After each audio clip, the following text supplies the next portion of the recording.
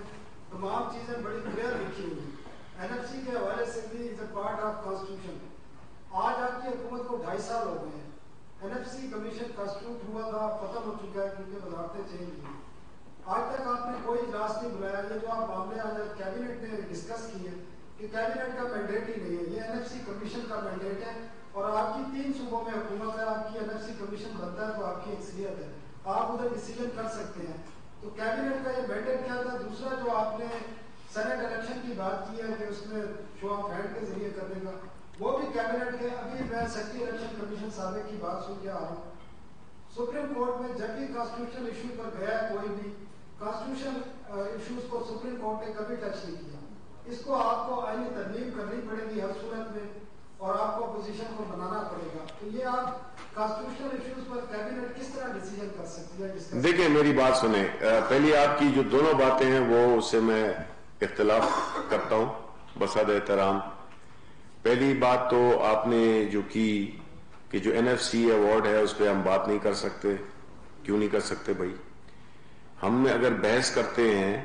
تو کسی تناظر میں بات کرتے ہیں. ہم جب دیکھتے ہیں کہ اگر ہم نے کوئی فیصلے کرنے ہیں اور اس میں کچھ رکاوٹیں آ رہی ہیں, کیونکہ ہماری حکومت کا یا کسی بھی حکومت کا, اور خاص طور پہ ہماری حکومت کا, تو انہی چیزوں پہ تو ہم کہہ رہے ہیں کہ بحث ہونی چاہیے. یہ وہاں پہ کوئی فیصلہ نہیں ہوا. اس بات کو بڑا تھریڈ بیئر ڈسکس کیا گیا کہ یہ سکم ہے, اور میں سمجھتا ہوں کہ آپ کسی بھی ایکسپرٹ سے بات کر لیں, وہ آپ کو اس پہ بالکل کہے گا کہ یہ بالکل ٹھیک کہہ رہے ہیں بات. اور آپ خود بھی کہہ لیں کہ آپ کو لیٹس سے کہ اگر آپ کے صوبے کا وزیر اعلیٰ کسی ایک جگہ کا ہے, وہ سارے فنڈز لے کے جو ہے تو ایک شہر پہ لگا دے, اور آپ کے جو باقی کیا ہوا ہے صدرن پنجاب کے ساتھ کیا ہوا ہے, یہی ہوا ہے نا کہ جی پیسے جو ہے تو جو ملتا تھا شیئر وہ پوری صوبے کا ہوتا تھا. ٹھیک ہے, پھر جو صوبائی ہم نے تو اس کو بھی شروع کیا جو کہ بدقسمتی سے ابھی آن گراؤنڈ نہیں ہوا, اس کو ہونا چاہیے, ہے تو صحیح لیکن افیکٹو نہیں ہے. وہ ہے کہ اسی طرح پروونشل فائنانس کمیشن بھی ہونا چاہیے, ہے کہ ادھر بھی صوبے میں جب ایک پیسے آ جاتے ہیں تو پھر اس کا فیصلہ کیا جائے کہ وہ صوبے کے پورے صوبے. پرائم منسٹر صاحب تو دیکھیں نا, ان کا جو بنیادی فلسفہ ہے وہ یہی ہے کہ وہ علاقے جو کہ پیچھے رہ گئے ہیں, چاہے وہ ساؤتھ بلوچستان ہو, چاہے وہ ارسوائل فاٹا ہو, چاہے وہ ساؤتھ پنجاب ہو, جو ترقی کی دور میں پیچھے رہ گئے ہیں ان کو اوپر اٹھایا جائے. تو NFC مختلف وجوہات کی وجہ سے اگر اس کا اجلاس نہیں ہو سکا, وہ ہو جائے گا. CCI میں تو یہ باتیں اٹھتی ہیں. پہلے تو CCI کے اجلاس سالوں میں نہیں ہوتے تھے, اب CCI کے اجلاس ہوتے ہیں. پچھلے مہینے بھی ہوا ہے یا اس مہینے کے شروع میں ہوا ہے. تو یہ وہ ایشوز ہیں جس میں کہ ہمیں بات کرنی چاہیے, چاہے پارلیمنٹ ہو چاہے کیبنٹ ہو, ہمیں ان چیزوں پہ بات کرنی چاہیے کہ اس کو کس طرح سے بہتر کیا جا سکتا ہے, جس سے کہ پورے پاکستان کے عوام کو فائدہ ہو, ہر صوبے کے ہر علاقے کو فائدہ ہو. یہ نہیں ہو کہ وہ ایک لاپ سائڈڈ سا ہو یا وہ ایک خاص علاقوں کا ہو. دوسرا جو آپ کا سوال ہے جہاں تک کہ الیکشن کا تعلق ہے سینٹ کے, اس میں یہ ہم نے ایڈوائس کا ایک ڈیسائیڈ کیا ہے کہ ایڈوائس مانگیں گے انڈر آرٹیکل 186 جو کہ آپ مانگ سکتے ہیں. بھلے وہ ہمیں وہ کہیں کہ جی یہ ہمارا مینڈیٹ نہیں ہے, لیکن ہم ان سے گائیڈنس تو لیں گے. نہیں ہوگا تو ہم نے بل تو ویسے ہی پاس جمع کرایا ہوا ہے نیشنل اسمبلی میں اسی بارے میں. تو الیکشن ہم پاس کریں گے, اس کو ریجیکٹ کریں گے. اگر اپوزیشن اس کو سپورٹ نہیں کرتی, اس کا مطلب ہے کہ وہ ٹرانسپیرنسی نہیں چاہتی ہے. وہ اس الیکشن کو جو کہ ہم کیا بنا رہے ہیں, ہم اس کو زیادہ ٹرانسپیرنٹ بنا رہے ہیں نا, کہ بجائے سیکرٹ ووٹ کے اس کو شو آف ہینڈ سے ہو. تو اگر وہ اس بل کی مخالفت کرتی ہے تو اس کا مطلب ہے کہ جو ابھی یہ باتیں کر رہی ہے تو یہ تو بالکل اس کے خلاف جاتا ہے. تو اس سلسلے میں وہ اب انشاءاللہ یہ ہماری چونکہ نیت بھی ٹھیک ہے اور ہمارا جو آبجیکٹو ہے وہ بھی نیک ہے, یہ انشاءاللہ ہو جائے گا, کسی بھی طریقے سے یہ ہو جائے گا شبلی فراز صاحب. انشاءاللہ. ثناء اللہ صاحب نے جو تجویز دی کہ میڈیا ورکرز اور صحافیوں کو کووڈ ویکسین کے حوالے سے فرسٹ پرائیورٹی میں رکھا جائے, ہم اس کی حمایت کرتے ہیں اور یہ مطالبہ کرتے ہیں کہ آپ بطور وکیل ہماری یہ ڈیمانڈ جو ہے جو منوائیں حکومت سے. بالکل جی, بالکل میں آپ کا وکیل, بیکاز دیکھیں ایک میری منسٹری ہے, میں آپ کا نمائندہ ہوں, آپ کا وکیل ہوں. انشاءاللہ میں بالکل یہ کروں گا. آپ کے پوائنٹ میں ثناء اللہ کی جو سجیشن تھی اس میں بڑا وزن ہے. لیکن شبلی صاحب بات یہ ہے نا کہ اب تک جو کمٹمنٹس کی گئی کووڈ, ابھی تک میری بات آپ اچھا کووڈ آنے کے بعد جو کمٹمنٹس کی گئی, آج دن تک میڈیا ورکرز کو کسی کو نہ تو کٹ دی گئی. آپ سے جو پہلے ہمارے یہاں مشیر اطلاعات تھی انہوں نے بھی وعدے کیے, آپ سے بھی اس حوالے سے بات ہوئی, وہ کوئی عملی جامہ نہیں پہنا گیا. آپ نے کہا کہ میڈیا انڈسٹری کو پیکج ملے گا جس کی وجہ سے ورکرز کے سیلریز کے اور دیگر جو ایشوز ہیں جو بے روزگاری ہے وہ حل ہوں گے. آپ دیکھیں کوئی ایسی چیز نہیں ہوئی. دیگر جو ہیں جتنے بھی لوگ جو کہ کووڈ کے حوالے سے ہیلتھ ورکرز ہیں ان کو کوئی نہ کوئی انسینٹیوز ملے ہیں, لیکن ہمارے جتنے ساتھی آپ دیکھیں ارشد غریب کووڈ کی وجہ سے جان سے گئے, اور ہمارے ابھی بھی 2-3 جو جرنلسٹ ہیں وہ کچھ وینٹیلیٹرز پر ہیں اور کچھ ہاسپٹل میں آکسیجن پر ہیں. تو اس حوالے سے وزارت اطلاعات نے سوری ٹو سے کوئی ایسا انیشیٹو نہیں لیا. جب ہمیں ان کو ہاسپٹل تک ایڈمٹ کرانے کے لیے جو تنظیموں کو اور جو آرگنائزیشن اور ذاتی حیثیت میں لوگوں کو بھاگ دوڑ کرنا پڑتی ہے, تو وزارت اطلاعات کو اس حوالے سے میڈیا انڈسٹری کو اور بالخصوص جرنلسٹوں کو ان کے حال پر نہیں چھوڑنا چاہیے. اس حوالے سے کوئی آپ اپنا کوئی سیل بنائیں تاکہ ان سب کو جو ہے نا وہ کوئی اس ساری صورتحال میں کوئی تعاون مل سکے. اور دوسرا میرا یہ سوال ہے کہ آئینی طور پر جو جس طرح کی بات ہے کہ آئینی طور پر آپ سینٹ انتخابات جو ہیں ان میں رد و بدل آئینی ترمیم کے ذریعے ہی کر سکتے ہیں, تو کیا حکومت سپریم کورٹ کا کندھا استعمال کرنا چاہتی ہے کہ یہ انتخابی عمل جو ہے اس کے حوالے سے کوئی ڈفرینٹ رہنمائی مل جائے تاکہ یہ انتخابات جو ہیں وہ کوئی دوسرے طریقے سے ہو جائیں, کیونکہ ایسا تو کوئی طریقہ نہیں ہے کہ بغیر آئینی ترمیم کے آپ شو آف ہینڈز کے ذریعے یہ انتخاب کروا سکیں. شبلی صاحب اسی میں ایڈ کر رہا ہوں, میں ابھی بہار میں ایک بات کی ہوں کہ کورونا کے بارے میں یہ تو جرنلسٹوں کے بارے میں بات کریں, ڈاکٹرز کو کٹ نہیں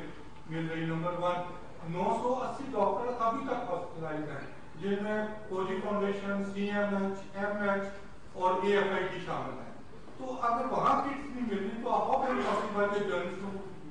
سر اس میں وہ NTMA کا ادارہ ہے بہت روزانہ. میرا خیال ہے آپ سب کے سوالات بھی کر لیا کریں, ہر سوال میں آپ کا. سر کورونا کا ہی ہے سر, میں کورونا کا ہی ہے, تم خود تم خود کورونا ہو. گرفتار ہے اس بارے میں اطلاع چاہیے, تھوڑی وضاحت کرنے کو. کس کے بارے میں؟ NTMA کے کوئی اہلکار ملین آف روپیز کے یہ جو فورسز وغیرہ میں وہ ارسٹ ہوئے ہوئے ہیں, دیکھیں وہ معاملہ بھی ذرا بتا. نہیں, میرا نہیں خیال ہے کہ آپ کی یہ انفارمیشن درست ہے, یہ درست نہیں ہے آپ کی جو انفارمیشن جو آپ نے آخری بات کی ہے. سیکنڈ بات یہ ہے کہ جو میں بالکل اس پہ قائم ہوں کہ آپ کی جو یہ جو آپ کی جو یہ ڈیمانڈ ہے یا یہ ہونی چاہیے ریگارڈنگ جو کورونا کے سے بچنے کے لیے کٹس وٹس ہونی چاہیے بالکل. اور آپ نے جو بات کی کہ کئی ڈاکٹرز کے پاس نہیں ہے, میرے پاس اس وقت بدقسمتی سے COC کا ڈیٹا نہیں ہے. میں یہ ڈیٹا دیکھ کے اور آپ کو اس کے بارے میں بتاؤں گا کہ ہمارے اکوپمنٹ کی کیا سچویشن ہے اور کن کن کو دی گئی ہے اور اس کے کیا پروٹوکولز ہیں کہ کن کو ملنی کی چاہیے, پہلے ضرور ملنی چاہیے. کیونکہ دیکھیں ہم یہی بات کر رہے تھے جب یہ اپوزیشن جلسوں ولسوں کی بات کر رہی ہے تو ہم یہی کہہ رہے تھے کہ کورونا کو سیریسلی لینا چاہیے.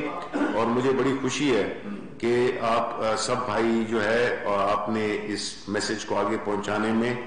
بڑا کردار ادا کیا ہے.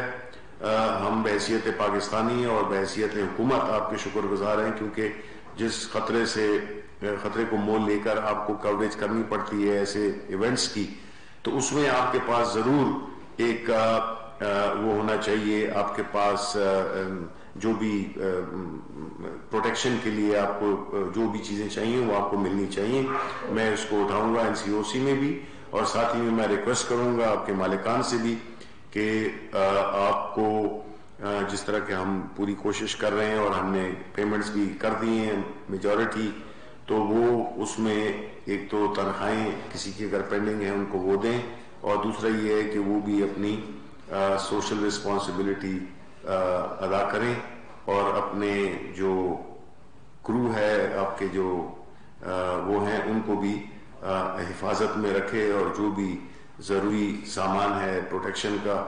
وہ بھی دے سکیں. لیکن میں آپ کا چونکہ میں آپ کا نمائندہ ہوں اس لیے میں ضرور یہ آپ کی بارے میں اٹھاؤں گا کہ اس پہ نہیں کہ جی آپ کو وہ دیں, ہم اس کی ذمہ داری لیتے ہیں کہ انشاءاللہ ہم آپ کو وہ مہیا کریں گے. دو مختصر سوال ہیں. ایک تو گورنمنٹ بار بار انکوائری رپورٹس آتی ہیں کہ چینی آ گئی, آٹا آ گیا, پیٹرول آ گیا, لیکن کھرا ہمیشہ اپنے کسی بندے کی طرف جو ہے وہ نشاندہی کر رہا ہوتا ہے. اس بارے میں بھی کیا حکومت کرنے جا رہی ہے آئندہ دنوں میں, کیونکہ رپورٹ پبلک کر دینا انف نہیں ہے, اس کے اوپر ایکشن ہونا بھی ضروری ہے. دوسرا یہ بتائیے گا کہ ابھی ریسنٹلی لاسٹ ویک کیبنٹ کے اجلاس سے پہلے سرکولیشن کے ذریعے جو ہے وہ سیڈیشن کے کیسز کو انٹیگریٹ سیکرٹری کے جو ہے اختیارات دیے گئے ہیں وہ درج کریں گے. اس کی ضرورت کیوں پیش آئی ہے, اور آئندہ دنوں میں آپ لوگوں کو بھی یہ فیس کرنا پڑ سکتا ہے, تو اپنے ہاتھ سے یہ چیز آپ نے نیچے لیول پہ منتقل کی ہے, اس کی کیا وجہ ہے؟ مطلب آپ مجھے ڈرا رہے ہیں؟ نہیں, مقصد دیکھیں جی, آپ کی پہلی بات جو آپ نے کی کہ رپورٹ آئے گی جی, اس دفعہ کبھی ایسے ہوتا نہیں تھا. عام طور پہ یہ ساری کرائسس ہو چکے ہیں. آپ کو یاد ہو نواز شریف کے زمانے میں آٹا کرائسس ہوا تھا, اور میں چونکہ خیبر پختونخوا سے مجھے یاد ہے کہ جب ہم آٹا کراس کرتے تھے تو ہماری ڈگی تک چیک کی جاتی تھی کہ کہیں آٹے کی بوری تو ہم نہیں لے جا رہے وغیرہ وغیرہ. لیکن کبھی بھی اس پہ ایک مفصل قسم کی ایک پراپر رپورٹ نہیں ہوئی. اب جو رپورٹس آئی ہیں اور یہ جو بھی آئل کی رپورٹ ہے آپ دیکھیں گے انشاءاللہ کہ اس میں ذمہ داری کا تعین کیا جائے گا, چاہے وہ ادارے کے لیول پہ ہو, منسٹری کے لیول پہ ہو, وزیر کے لیول پہ ہو, بیوروکریٹ کے لیول پہ ہو. تو میں آپ سے ایگری کرتا ہوں کہ اس کے خلاف جب تک ایکشن نہیں ہوگا تو اس کا کوئی فائدہ نہیں ہوگا. اور جہاں تک کہ ہمیشہ اس میں کوئی بقول آپ کے ہمارا اپنا ہی کوئی انوالو ہوتا ہے, تو دیکھیں جی ہم نے تو نہ شوگر میں یہ دیکھا کہ کون کس کا تعلق ہماری پارٹی سے ہے, اور پرائم منسٹر نے یہ کبھی اس بنیاد پہ کسی چیز کی انکوائری رکوائی یا کاروائی نہیں ہے کہ اس میں کوئی اور پھنسے گا. اس میں جو بھی پھنستا ہے چاہے وہ ہمارا ہو یا باہر کا ہو, اس کو اس کی سزا ملنی چاہیے. سیڈیشن کیسز دیکھیں جی, اس میں جو بیسک آرگومنٹ ہے کہ جو مقدمات ہیں کئی دفعہ وہ میں ڈیلے ہو جاتا ہے. اس کی وجہ سے اس کو ایکسپیڈائٹ اس سسٹم کو ذرا زیادہ متحرک کرنے کے لیے کہ جو مقدمات ہیں ان کی جو پروسیڈنگز ہیں اس میں وقت زیادہ نہ لگے.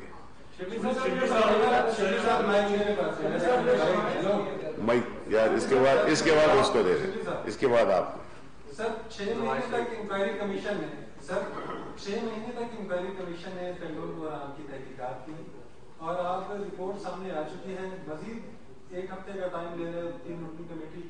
جو 6 مہینے میں تحقیقات کی,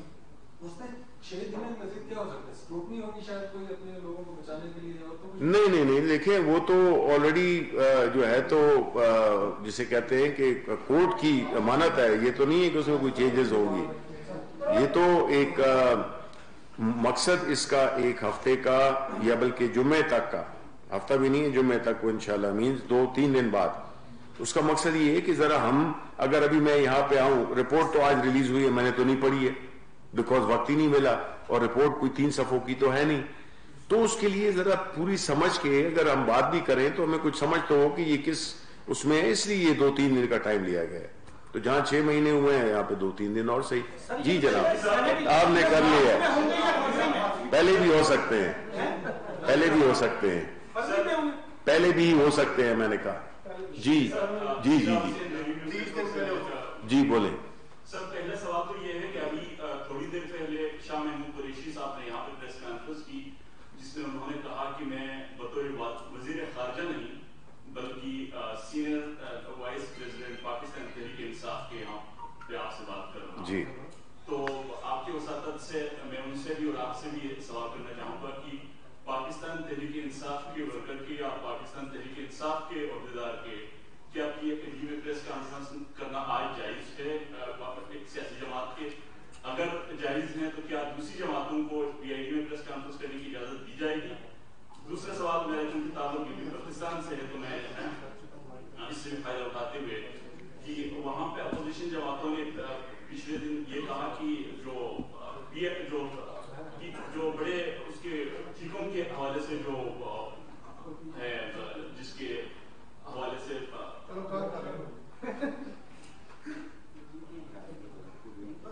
جو جن کے لیے جو نکل رہا ہے کوئی بات نہیں, کوئی بات نہیں, جو وہ ان کے لیے جو ٹھیکوں کے حوالے سے جو پروسیس ہونا تھا وہ پہلے گلگت میں ہوتے تھے, ابھی اسلام آباد میں لائے گئے ہیں جو یہ کہہ رہے ہیں کہ وہاں پہ گلگت بلتستان کے لوگوں کے ساتھ یہ زیادتی ہے, اس پہ آپ کیا کہیں گے؟ دیکھیں پہلے آپ کا جو پہلا سوال تھا کہ شاہ محمود صاحب نے جو کہا بالکل درست ہے, وہ پارٹی کے سینئر وائس چیئرمین بھی ہیں اور ساتھ ہی ساتھ میں وہ وزیر خارجہ بھی ہیں. اگر انہوں نے یہ کہا ہے تو اس میں آپ کو ان کی جو عاجزی کا جو انہوں نے مظاہرہ کیا ہے اس کو بجائے اپریشیٹ کرنے کے, بیکاز وزیر خارجہ چاہے وہ جو بھی ہو وزیر خارجہ تو ہے نا, یہ تو نہیں ہے کہ انہوں نے کہا ہے کہ انہوں نے تو کہا ہے کہ ایک پارٹی کے ورکر کی حیثیت سے, ایک پارٹی کے لیڈر ہونے کی حیثیت سے, سوری, تو یہ اس کو آپ اتنا وہ نہ لیں. نہیں, ان کا ایک دوسرا سوال بھی ہے, دوسرا سوال ہے, آپ ادھر سے اٹھ کے ادھر چلے آئے ہیں. وہ یہ ہے کہ آپ کہہ رہے ہیں جو گلگت بلتستان کے جو ٹھیکوں کا سلسلہ ہے وہ ہے, میں معذرت چاہتا ہوں, مجھے اس کا علم نہیں ہے, لیکن آئندہ دفعہ میں جب آؤں گا تو میں اس پہ اپنی معلومات کو اپڈیٹ کر کے اور پھر میں آپ کو بتاؤں گا. سر بلاول سے آج ایک صاحب نے لاہور میں پوچھا کہ عمران خان تو آپ کے جلسے کے دن اپنے کتوں کے ساتھ اکیلیاں کر رہے تھے,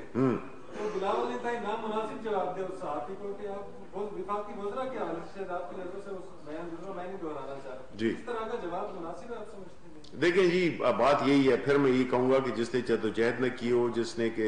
جس کو کہ وراثت میں سیاست وہ لیڈرشپ مل گئی ہو, چاہے وہ مریم نواز ہوں یا وہ بلاول ہوں, تو ظاہر ہے کہ وہ جھنجلا بھی جاتے ہیں اور وہ یہ سمجھتے ہیں کہ ان کی چیزیں ان کی مرضی کے مطابق ہوتی ہیں. ان کو نہیں پتا کہ یہ ایک بہت ہی کٹھن میدان ہے اور وہ چاہے کوئی بھی بات کریں, وہ اگر کوئی اخلاق سے گری ہوئی بات کریں گے تو یہ میرا خیال ہے کہ ایک نیا ٹرینڈ پیپلز پارٹی میں شروع ہوا ہے. ان کے کوئی انفارمیشن منسٹر ہیں وہ بھی بہکی باتیں کر رہے ہوتے ہیں, تو میں تو اس کو اگنور کروں گا. یہ تو حکومت کی جانب سے سامنے آ گیا کہ وزیر اعظم یا حکومت جو ہے وہ اپوزیشن کے ڈیمانڈ پہ مستعفی ہونے کو تیار نہیں ہے. ساتھ ہی اپوزیشن کا یہ بھی کہنا تھا کہ اگر حکومت مستعفی نہیں ہوگی تو وہ پھر لانگ مارچ کریں گے. اس حوالے سے کوئی آج کیبنٹ میں بات ہوئی, اگر وہ لانگ مارچ کرتے ہیں تو حکومت کا کیا رویہ ہوگا, کیا اسی طرح سے فیسلٹیٹ کیا جائے گا جیسے پہلے